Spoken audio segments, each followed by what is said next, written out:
ఓం శ్రీ గురుభ్యో నమః. ఓం శ్రీ మాత్రే నమః.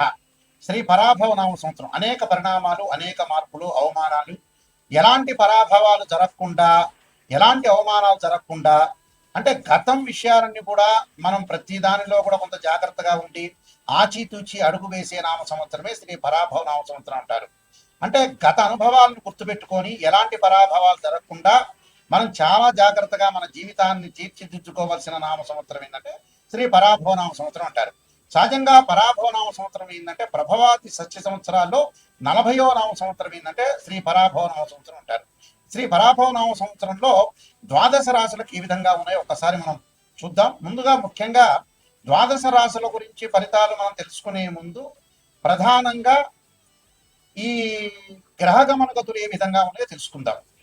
దీనిలో ప్రధానంగా మనకి జూన్ 1వ తారీఖు వరకు కూడా గురువు మిథున రాశిలో సంచారం చేయటం, ఆ తర్వాత 2వ తారీఖు నుండి మరి అక్టోబర్ 31వ తారీఖు వరకు కూడా కర్కాటక రాశిలోను, 31వ తారీఖు నుంచి గురువు అతిచారంతో మరి సింహరాశిలో సంచారం చేయటం, డిసెంబర్ 18 వరకు కూడా, డిసెంబర్ 18 తర్వాత 18 నుండి మరి సింహరాశిలో వక్రస్థితిలోకి గురువు వెళ్ళటం జరుగుతుంది.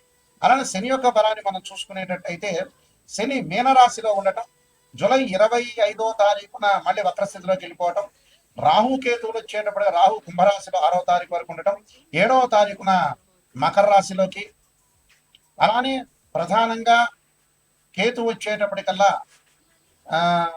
సింహరాశిలో సంచారం చేయడం 6వ తారీఖు వరకు కూడా, 7వ తారీఖున వచ్చేటప్పుడు కర్కాటక రాశిలో సంచారం చేయడం, రవి బుధ శుక్రగ్రహాలు 30 రోజుల పాటు ఒక రాశి నుంచి మరొక రాశికి మారటం, కొంచెం 45 రోజుల పాటు, చంద్రుడు 2.5 రోజుల పాటు ఉంటాడు. ఇవన్నీ కూడా గోచారరీత్యా చెప్పబడే ఫలితాలు అంటారు. గోచారరీత్యా ఈ మేషాది ద్వాదశ రాశుల వాళ్ళకి ఏ విధంగా ఉందో ఒకసారి మనం తెలుసుకుందాం. మకర రాశి వారికి ప్రధానంగా శ్రీ పరాభవనామ సంవత్సరంలో 2 ఆదాయం 8 ఖర్చుగా ఉంటుంది, 1 రాజ్య పూజ్యం, 2వ మానంగా ఉంటుంది. మకర రాశి వాళ్ళకి 2, 3, 4 పాదాల్లో జన్మించిన వాడు, శ్రవణ నక్షత్రం 1, 2, 3, 4 పాదాల్లో జన్మించిన వాడు, ధనిష్ఠా నక్షత్రం 1, 2 పాదాల్లో జన్మించిన వాడు కూడా మకర రాశి జాతకులు అవుతారు. మకర రాశి వారికి ధనలాభము, ధర్మ కార్యక్రమాల్లో పాల్గొంటాం, బంధుమిత్రుల తో కలవటం ఒకటి, పనుల యందు కొన్ని ఆటంకాలు, కాలయాపన, దైవ కార్యక్రమాల్లో పాల్గొనటం, అలానే వృత్తి వ్యాపారాల్లో కొంత పనిభారం పెరిగే అవకాశాలు ఉంటాయి, ఆర్థిక పరంగా లాభాలు, అకాల భోజనము, శ్రమ, భోగము, కార్యశక్తి. విద్యార్థులకి సామాన్యమైన ఫలితాలు ఉంటాయి. సంవత్సరంలో వివాహ ప్రయత్నాలు ఫలించే అవకాశాలు ఖచ్చితంగా ఉంటాయి.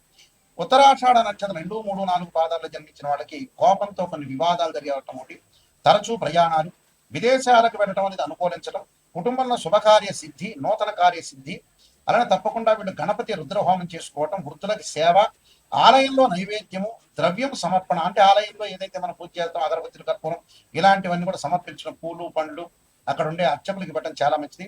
గణపతి పంచరత్న స్తోత్ర పాలనం చేయాలి.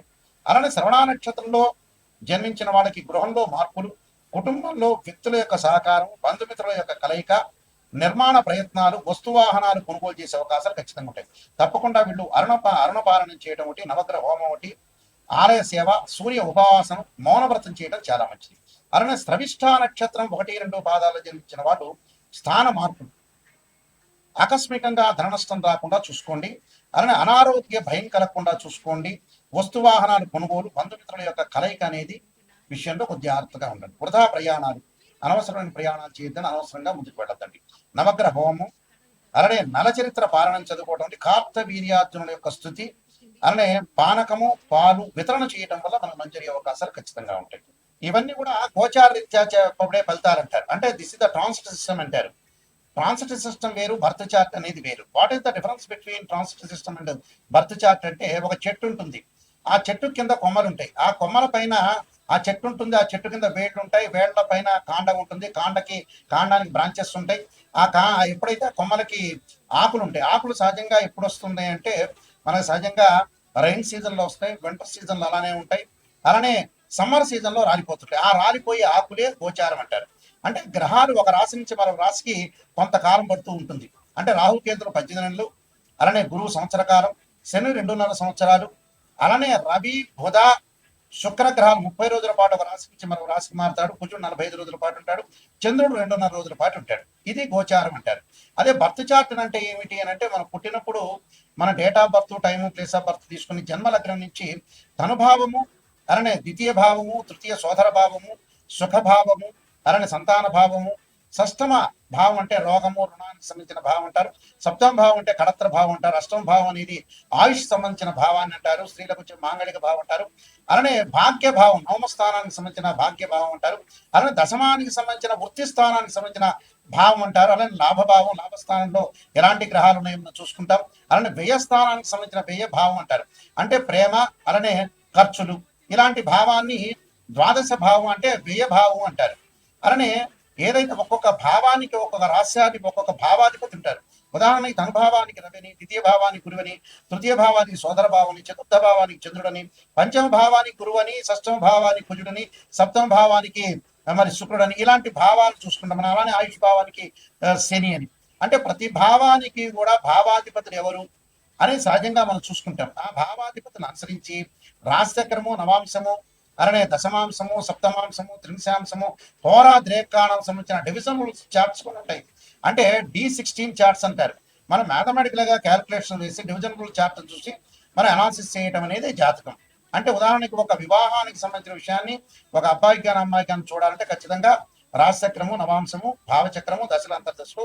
సంతానపరంగా చూడాలంటే రాశిచక్రము, సప్తమాంశము, అలానే మనం భావచక్రము, దశల అంతర్దశ అనాలిసిస్ చేయాలి. ఇలాగ డివిజన్ చార్ట్స్ చూసి మనం చెప్పడం అనేది బర్త్ చార్ట్ అంటారు. అంటే గోచారం ఎప్పుడు కూడా 20% మాత్రమే సపోర్ట్ ఉంటుంది. బర్త్ చార్ట్ అనేది 80% సపోర్ట్ మాత్రమే ఉంటుంది. ఎందుకని గురువు గారు, నాయకంటి గారు ఇలా చెప్పడానికి కారణం ఏంటి అంటే బర్త్ చార్ట్ కి మనం ఏదైతే గోచారానికి సంబంధించిన విషయాలు ఎందుకు గోచారం చెబుతున్నారంటే అదృష్టం అనేది ఏ విధంగా ఉండబోతుందో మనకు తెలియదు. ఒక నిమిషంలో అదృష్టం కలగవచ్చు. అంటే మన లైఫ్ లో ఎప్పుడు కూడా ఒక నిమిషంలో ఎంత కృషి చేసినా కూడా ఆవగిందంత అదృష్టం అనేది ఉండాలంటారు. ఆవగిందంత అదృష్టమే మన జీవితంలో లైఫ్ లో గోచారం అంటారు. ఈ గోచార పరంగా మనం ఏ విధంగా చూసుకోవాలి. ఖచ్చితంగా కొన్ని ప్రత్యేకంగా మీకు రెమెడీస్ చెప్పబోతున్నాను. ఆ రెమెడీస్ లో ప్రధానంగా మీరు చేయాల్సినవి ఏమిటి అని అంటే ఉద్యోగ పరంగా ఇబ్బందులు కలుగుతున్న వ్యక్తులు ఎవరైతే ఉంటారో సూర్యుడి యొక్క ఆరాధన చేయాలి. ఆదిత్యాయుధే సహస్రమూర్తాయ ధీమే తన్నో సూర్య ప్రచోదయాత్ అనే మంత్రాన్ని చక్కగా చదువుకోవటం, గోధుమలు దానం చేయటం చాలా మంచిది. అలానే మానసికంగా ఆందోళన పడుతున్న వాళ్ళు క్షీరపుత్రాయుధే అమృతతత్వాయ ధీమే తన్నో చంద్ర ప్రచోదయాత్ అని చంద్రుడి యొక్క ఆరాధన చేయటం, అలానే మనం బియ్యాన్ని దానం చేయటం వల్ల కూడా మంచి జరుగుతుంది.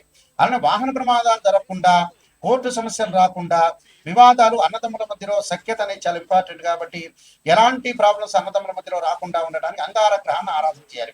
రాహుకాలంలో దీపం పెట్టడం, అంగారకాయుధ్య శక్తి హస్తాయి ధీమే తన్నో భౌమ ప్రచోదయాత్ అనే మంత్రాన్ని, అలానే ధరణీగర్భ సంభూతం విద్యుత్ కాంతి సమప్రహం కుమార శక్తి హస్తంచ మంగళం ప్రణమామ్యం అనే మంత్రాన్ని కూడా చక్కగా చదువుకోవటం, కందులు, ఎర్రని వస్త్రాన్ని దానం చేయడం చాలా మంచిది.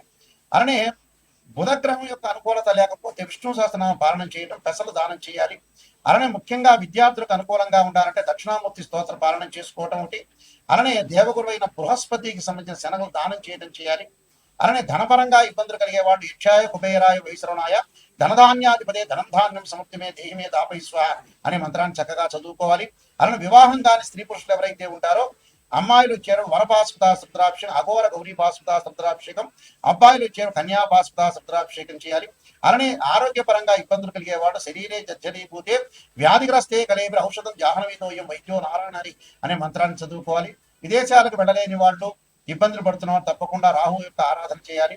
రాహుకాలంలో దీపం పెట్టడమే కాకుండా అర్ధకాయ మహావీరం చంద్రాదిత్య మధ్యం సింహకాగర్భ సంభూతం తమ రాహుం ప్రణమామ్యం అనే మంత్రాన్ని చదువుకోవాలి. ధనపరంగా ఎవరైతే ఇబ్బందులు పడుతున్నారో యక్షాయ కుబేరాయ వైశ్రవణాయ ధనధాన్యాధిపతి ధనం ధాన్య సమృద్ధివే దేహిమే దాపై స్వాహ అనే మంత్రం చక్కగా చదువుకుంటే వీళ్ళకి మంచి అవకాశాలు ఖచ్చితంగా ఉంటాయి. ఇవన్నీ కూడా ప్రతిదీ కూడా మనం రెమెడీ చేసి ఎప్పుడైనా సరే జాతకం చెప్పించుకునే వాళ్ళు ఎవరైనా సరే మా దగ్గరికి వచ్చినప్పుడు నెగిటివ్ పాజిటివ్ రెండు కూడా ఆలోచన చేయండి. లైఫ్ లో ఎప్పుడు కూడా పొగడటం కాదు, నిజాన్ని తెలుసుకుంటే మన జీవితం అనేది డెవలప్మెంట్ అయ్యే అవకాశం ఖచ్చితంగా ఉంటుంది. అందువల్ల ఖచ్చితంగా మా దగ్గరికి వచ్చే వాళ్ళు ఎవరైనా సరే నెగిటివ్ పాజిటివ్ రెండు చెప్పించుకోవాలి. ఎందుకంటే నెగిటివ్ చెప్పించుకున్నారనుకోండి ఎలాగ మనం డెవలప్మెంట్ చెందాలి, ఆ నెగిటివ్ ను పాజిటివ్ చేసుకోవడం ఎలా అనే ఆలోచన చేస్తేనే మన లైఫ్ అనేది లీడ్ అయ్యే అవకాశాలు ఖచ్చితంగా ఉంటాయి. పొగట్టం ఏముంది, ఎప్పుడైనా ఎవరైనా మన పక్కింటి వాడైనా మనల్ని పొగుడతాడు. ఆ పొగట్టం ఏమి పెద్ద జ్యోతిష్యంలో అంతర్భాగమే కాదు. కాబట్టి జాగ్రత్తగా ఆలోచన చేయండి. మీరు తప్పకుండా నేను నెంబర్ ఆఫ్ ఆస్ట్రాలజీ బుక్స్ రాశాను. కాలసర్పయోగము, కాలసర్పయోగ చంద్రిక, రాహుకేతులు, ఛాయాగ్రహాలు, బృహత్ పరిహార సింధు, సర్వదేవతా కోతలు పార్ట్ 1 పార్ట్ 2, పుత్రగణపతి వ్రతము, అలానే జాతక చంద్రిక, వివాహ మార్తాండము, స్వప్న శాస్త్ర ఫలదీపిక, ప్రొడక్షన్ ఆఫ్ ఆస్ట్రాలజీ, ఇలాంటి నెంబర్ ఆఫ్ ఆస్ట్రాలజీ బుక్స్ అని రాశాను. తప్పకుండా ఇవన్నీ రాజమండ్రి మోహన్ పబ్లికేషన్ లో దొరుకుతాయి, లేదా నా దగ్గరైనా దొరుకుతాయి. మీరు www.nayakanti.com కానీ www.nayakanti.in అనేది చూడండి. మేము వంశపారంపర్యంగా చెప్పే వ్యక్తులమే. ఖచ్చితంగా మీరు ఏ సందేహం ఉన్నా కూడా మా నెంబర్కి కాల్ చేయొచ్చు. నా నెంబర్కి కాల్ చేస్తే ప్రతి విషయాన్ని కూడా చెప్తారు. అయితే మా దగ్గర జాతకం చెప్పించుకున్న వాళ్ళు ఎవరైనా సరే నేను చెప్పిన విషయాన్ని మీరు వాయిస్ రికార్డింగ్ చేసుకోండి. వాయిస్ రికార్డింగ్ ఎందుకు చేసుకోమంటున్నానంటే, కొన్ని జాతకాల్లో నెగిటివ్ ఉంటే పాజిటివ్ ఉంటాయి. మీరు రికార్డ్ చేసుకున్నారనుకోండి, గురువు గారు ఈ పదార్థం తినకూడదని చెప్పారు, నాయకంటి గారు ఇలా సూచనలు చేశారు అనేది నిజాన్ని తెలుసుకుంటారు. ఇప్పుడు నేను చెబుతాను, మీరు మర్చిపోతారు. మర్చిపోయిన తర్వాత ఏమవుతుంది, ఏదో చెప్పారు గురువు గారు బిజీగా ఉన్నారు అనుకుంటారు. కాబట్టి వాయిస్ రికార్డింగ్ అని మస్ట్. ఏ విషయాన్నైనా సరే నాతో మాట్లాడొచ్చు. ఆ స్క్రీన్ మీద స్క్రోలింగ్ అవుతున్న నెంబర్ ఉంటుంది, ఆ నెంబర్కి మీరు ఫోన్ చేసి మీరు తెలుసుకోండి. శ్రీ పరాభవనామ సంవత్సరంలో మీ అందరికీ కూడా శ్రీ పరమేశ్వరుడి యొక్క కరుణాకటాక్షం ఉండాలని ఆశిస్తూ సర్వే జనా సుఖినో భవంతు.